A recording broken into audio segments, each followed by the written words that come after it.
Abiso, ang video na ito ay naglalaman ng buod ng akdang Noli Me Tangere. Ang mga kaganapan, tauhan, at mga pangyayari na naiulat ay salig lamang sa buod ng akda at maaring may mga pagbabago o pagkakaiba sa orihinal na teksto. Hinihikayat namin ang mga manonood na basahin ang orihinal na akda upang masuri at maunawaan ng lubos ang mga konteksto at mensahe ng kwento. Ang pag-unawa sa buong akda ay maaring mag-iba depende sa interpretasyon ng bawat isa. Maraming salamat sa inyong pangunawa.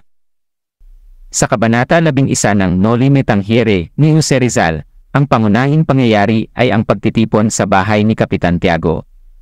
Nagkaroon ng isang maluwalhating handaan upang ipagdiwang ang pagbabalik ni Crisostomo Ibarra mula sa Europa.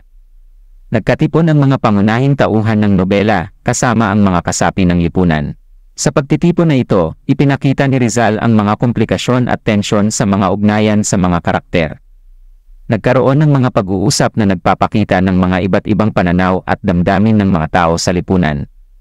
Naging tampok ang mga usapan tungkol sa mga usapin ng relihiyon, politika, at edukasyon. Ipinakita rin ang mga pagtatangkang magpakitang gilas at magpabilib ng ilang mga tauhan. Si Padre Damaso, na isang makapangyarihang pari, ay nagpakita ng kanyang pagiging mapang-aping lider ng simbahan. Nagkaroon ng tensyon sa pagitan niya at ni Crisostomo Ibarra dahil sa mga alingaw-ngaw tungkol sa pag-aari ng lupaing inaangkin ni Ibarra. Nabanggit din ang hindi magandang trato ni Padre Damaso sa mga tao, lalo na ang mga Indio. Sa kabilang banda, naging maalab ang pagtanggap sa pagbabalik ni Ibarra ng mga taong nagmamahal sa kanya tulad ni Maria Clara at ni Kapitan Tiago.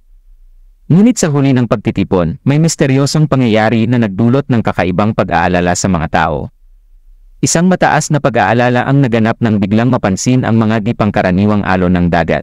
Sa buod, ang Kabanata 11 ng Noli Me Tangere ay nagpapakita ng komplikasyon at tensyon sa mga ugnayan sa mga pangunahing tauhan.